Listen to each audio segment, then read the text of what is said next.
about the United States turning 50 years old. And we've been talking about President James Monroe. James Monroe developed two important things. Who can remember what those two important things were? Albany? Good era films and the Monroe doctrine. The Monroe Doctrine and the era of good feelings. What was the era of good feelings? Raise your hand if you can remember and tell me what was the era of good feelings. Ernest? When they lived in Atlanta,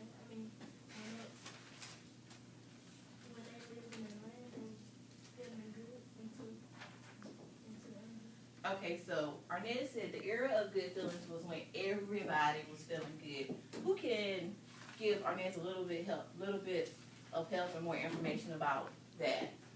Micah?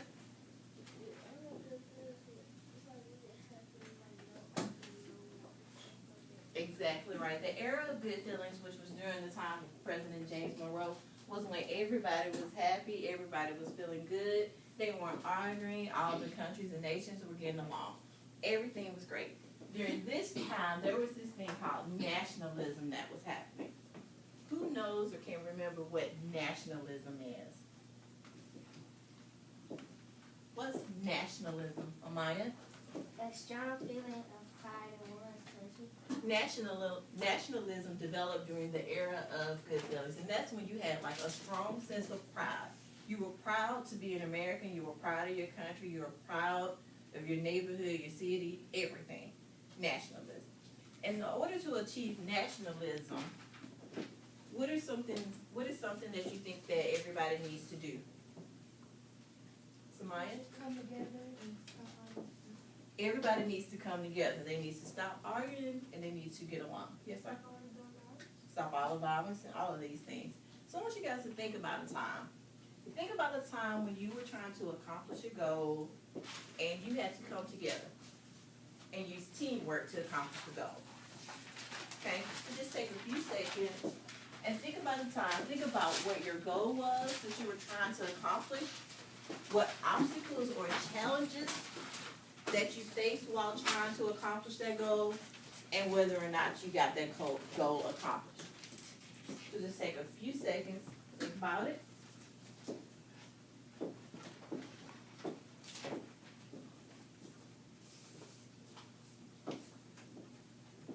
And once you're ready to share, raise your hand.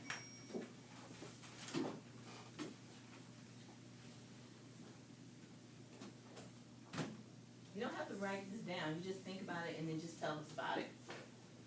How did you use teamwork to accomplish your goal? Ernest? Speak loud so everybody can hear. When it was me and my cousins and we was at my house and I tried to put my basketball goal, and the way I helped them was I had picked up the backboard and they put the screws in the goal. So your goal was to put up your basketball goal, and you and your cousins worked together by putting the screws. So did you accomplish your goal? Good job. Use teamwork. Anybody else want to share a time when they used teamwork to accomplish a goal?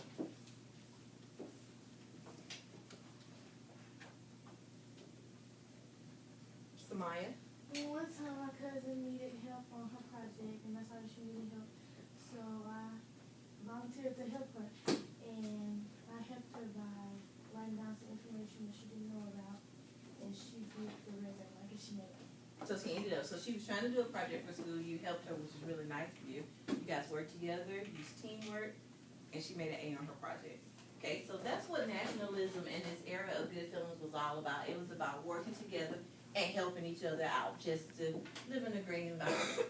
Okay, but then things started getting a little shaky, so James Monroe, he developed those Monroe documents, those doctrines that you spoke of, Albany. What exactly was that? What exactly was the Monroe Doctrine? Jolie? It was a warning to Europeans to not interfere with the Western countries. Right, with the Western Hemisphere. Everything was going good and everything was fine. But then the Europeans started trying to take over some of the land. So James Monroe developed the Monroe Doctrines, was like, hey, you can't have our land, leave it alone, stay away from it. Did the Monroe Doctrine work? Yes. Yes, it worked for him. Do you all remember who he had leading the army when he developed the Monroe Doctrine? Samaya? Andrew Jackson. That's what we're going to be talking about more today. Andrew Jackson. You take your book and turn over to page 404. Andrew Jackson. Andrew Jackson was the people's president. Why do you think they call Andrew Jackson the people's president? What can you tell me? What do you know about Andrew Jackson and why he was the people's president? Smaya? He was regularly just like everybody else. He was just like everybody else. Was he highly educated? No. No. All of the presidents that we have had since that time, up until that time, had been well educated.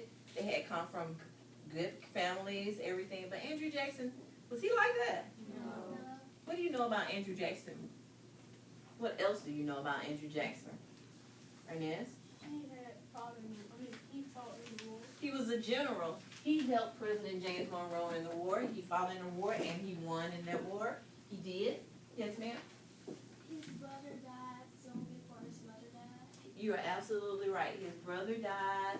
His mother died. He was a little upset about all of that. His mom was trying to help the soldiers that were fighting in the war. She ended up getting sick and she died. Yes. Terry? He ran against President who? John Quincy Adams. He ran against John Quincy Adams. John Quincy Adams, you guys know what John Quincy Adams' father was? Raise your hand, please. John Adams. Who was a? He was a president. He was a president. So he was running against a president whose father had also been a president. So we're looking at a man who had been a general in the war. His parents had been killed. His brother had been killed. He had no money. He had no real education. He's running to be president against a person whose dad was president. He was well educated. Were they equal? No. No.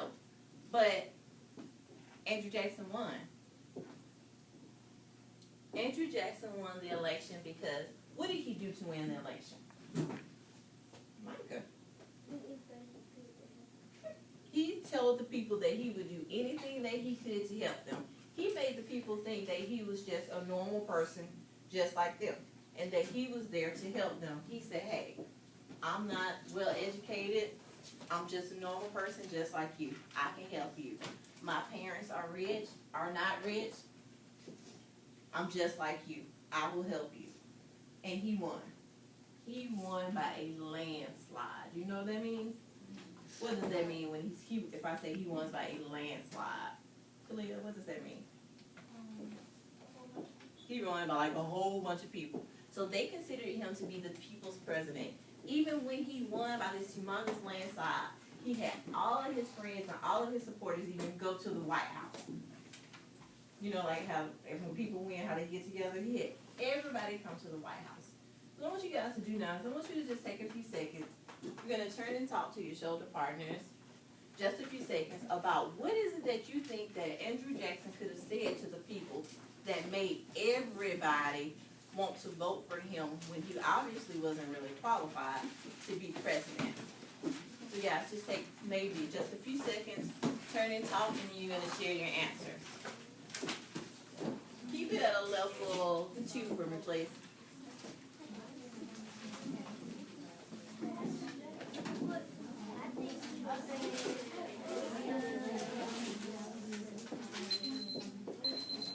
Sorry. He would have said,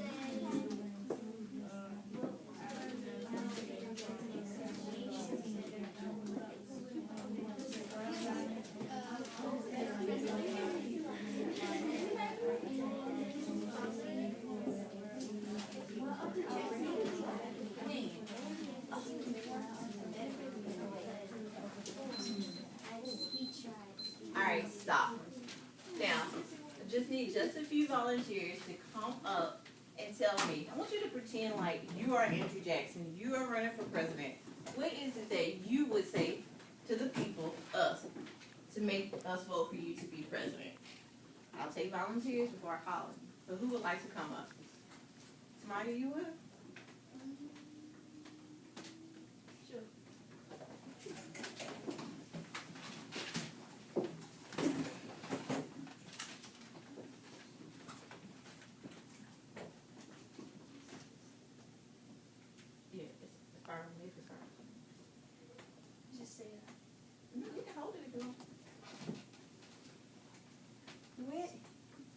y'all know me as the people person.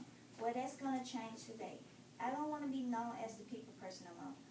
We all fight as one, and if we don't stand, we're gonna be sin forever. We fight for what's right, and if you fight, you might as well find what's right. Okay, so you think that's what he would have said? Now, what I noticed about yours, Samaya, is the fact that the language that you used was normal, everyday language. Did she try to use any big fancy words? No. So Andrew Jackson could have done something like that. Maybe someone else to come up and share? Just raise your hand. Go ahead.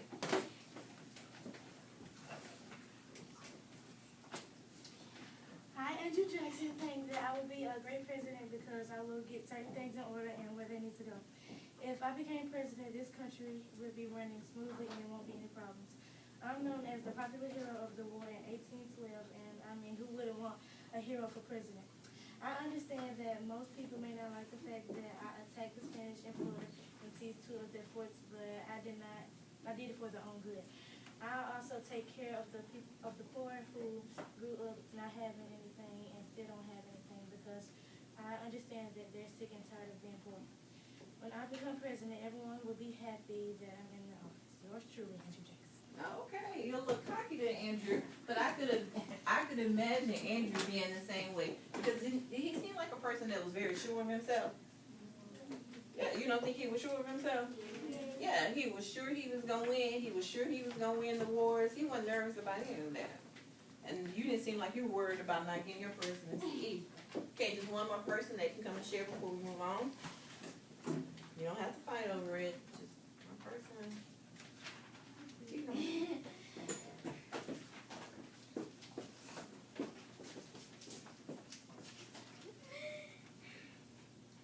Dear people of the world, we are a team. If one gets attacked, we all fight. If they want a fight, we'll give them one. We have to trust what we believe in and never give up. And never stop fighting for what you trust and believe.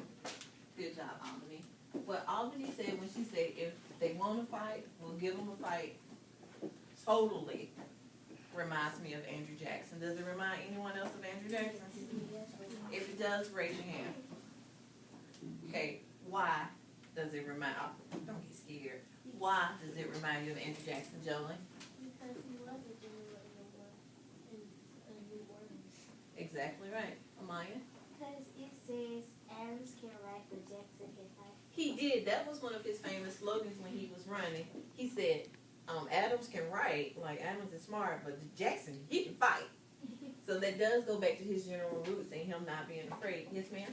I think he's like, because his family already been fought so much that he already have him in him to fight. Now I can understand he's been through so much, so it's just in him.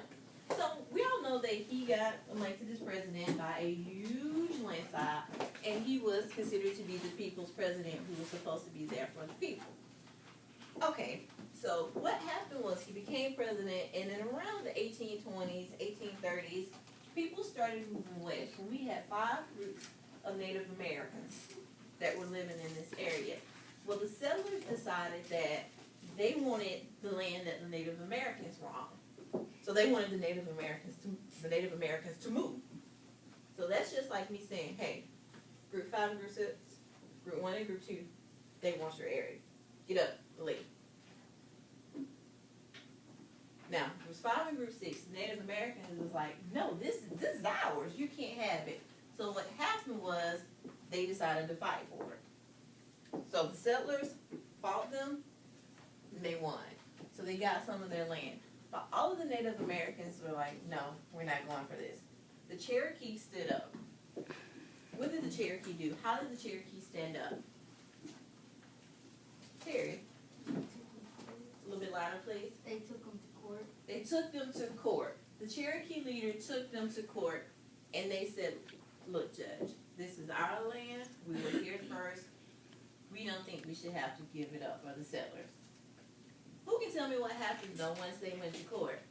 Once they went to court, what happened, Jada? The judge said they can have their land back, but Andrew said he's not going to give it to them. Exactly right. The judge in the Supreme Court, which is the highest court in the land, agreed with the Native Americans and said, you're right, you deserve to have your land back. But President Andrew Jackson, the people's president, what were his exact words? What did he say? Say it a little louder. I don't care what you say. He said, I don't care what you say, I'd like to see you enforce it. So what does it mean when he says, I'd like to see you enforce it? What does that mean, Jolie? If they want the Native Americans to have the land, they need to go ahead and give it to them by themselves. That they needed to make, the judge needed to make it happen himself because he was not gonna help the judge nor the Native Americans get their land back. Now, let's go back. Andrew Jackson is supposed to be the people's president. People is everybody, right? Does that sound like something a president that's for everybody would do? No. No. So let me ask you now, are your feelings towards Andrew Jackson changing now? Just do a thumbs up if they are. Or if you think he's still the same, then don't do anything. Alright, so put your hands down. So now Andrew Jackson is saying, okay, I want the settlers to have Native Americans land. I don't care what the judge said, we're not gonna uphold that. Settlers, y'all can take theirs. So the Native Americans, they had to move. That's when they had the Indian Removal Act came and it was passed and they had to move. And then when the Cherokee and all the Native Americans were moving, they had this thing called the Trail of Tears. Who can tell me about the Trail of Tears? Jarrell, you haven't said anything. What can you tell me about the Trail of Tears? It was a forced march of 15,000 Cherokee from the southeastern United States to Indian Territory for the day before. So they had 15,000 Cherokee Indians that they forced to march a trail from their home. How many of those 15,000 died on the way as they were trying to march? Who remembers? You remember somebody? Approximately 3,000. It was approximately 3,000. It was one force, so approximately about 3,000 died while they were just walking and crying with all their belongings and all their children trying to move because Andrew Jackson pretty much said what? Get out. Because he approved the Indian Removal Act, which said, like you just said, simply put, you're going to have to move. Get out. We're taking your land. Okay? So what I want you guys to do now is, you're going to turn and talk, but you're not going to talk long. And I want you to write down your thoughts as quickly as you can. I want you to pretend that you're a Cherokee leader. You are the Cherokee leader. You are the leader of your Cherokee group. And you are getting ready to go in front of the Supreme Court to plead your case as to why you should be able to keep your land. What would you say to the judge? No, so you write it first. Okay? What would you say to the judge if you were the leader of your Cherokee tribe and you were trying, and you're ready to go to court? What would you say? Okay, take a few seconds and write, and then we're gonna give you a few more seconds to turn and talk to expand your ideas. So write first.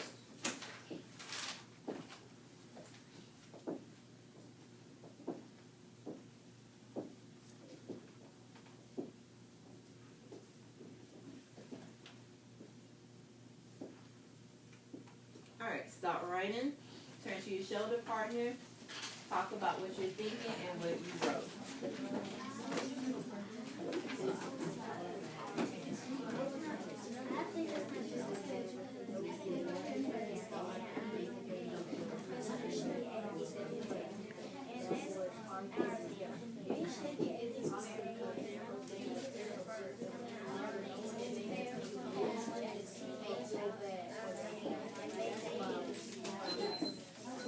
Alright, stop. Stop. Okay, now I'm gonna have a few volunteers to just come up and read what they read. Oh, and you want to volunteer for this, but you didn't want to volunteer for the other one. Okay, Ernest, we'll start with you.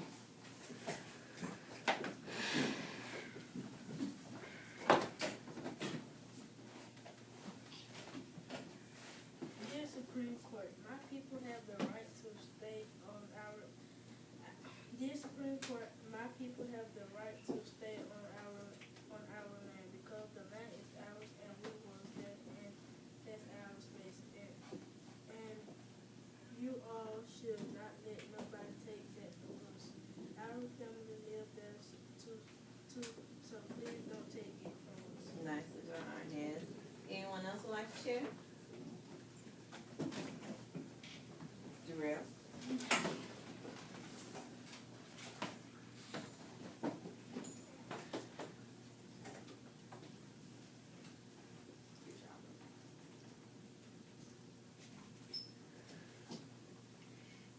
it's our land and you cannot come and take it from us because you want to. And if you still don't give us our land back, we'll come and take it back. You talking to the Supreme Court or you talking to Andrew Jackson? Oh. Joey.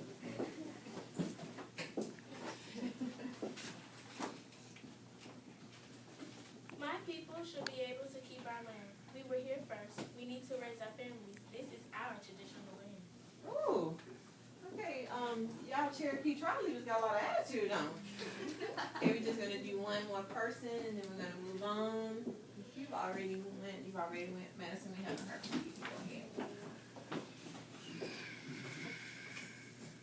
Our Cherokee tribe leaders said that we were on the land first, therefore we have every right to keep it. Andrew Jackson should have no right to move my people off of our land. Nicely done, Madison. Okay, we're gonna get ready to wrap this whole little section up, but before we do that, who can sum up basically their feelings about Andrew Jackson? How they felt about Andrew Jackson at the beginning, up until what they've learned so far about Andrew Jackson. Let's see, Samaya. At the beginning, I felt sorry for him because he didn't have anything, and I was stressed off him. But at the end, the way he was acting towards people, and he's supposed to be a people person, my feelings changed about him because everybody is the same, and I don't think that he should stop bullying other people. Right. He's supposed to be the people's president, but he seems more like he was only for Certain people. certain people. Yes, ma'am, Kalia, and then Samaya. Well, at the beginning, I thought he was like, when he won the election, I thought he was going to be a people's person. But at the end, it turns out that he wasn't a people's person. Because if you're a people's person, you wouldn't move people like the Indian tribe. You wouldn't move them to another place. You really nice to them, let them stay where they were. Excellent thoughts, Kalia. Okay, I Samaya. really didn't feel sorry for him that he lost his family, but for him to take other people's family out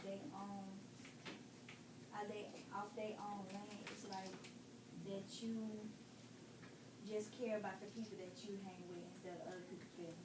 Yeah, it almost makes it seem like he's almost what is Two-faced. selfish, okay. What else? Loyal to his people. You think he's two-faced, he maybe turn around? Yeah, that's a whole different lesson though about his character traits. But he's not the person that we thought he was. Well, it seems like he's not the person that we thought he was. Alright, let's go ahead and get ready to wrap this thing. We're gonna look at our essential question. Our essential question that we were focusing on with this whole lesson is, why is the right to vote important in a democratic government? Now, you know we all started out with our first, with James Monroe and all the different presidents. Then we led on into Andrew Jackson. So my question to you, why is the right to vote important in a democratic government? We voted, well, they voted for Andrew Jackson. Then they turned out not to be so happy with it. But do you still think that it is important to vote in a democratic government? Open up your journals and start writing what you think.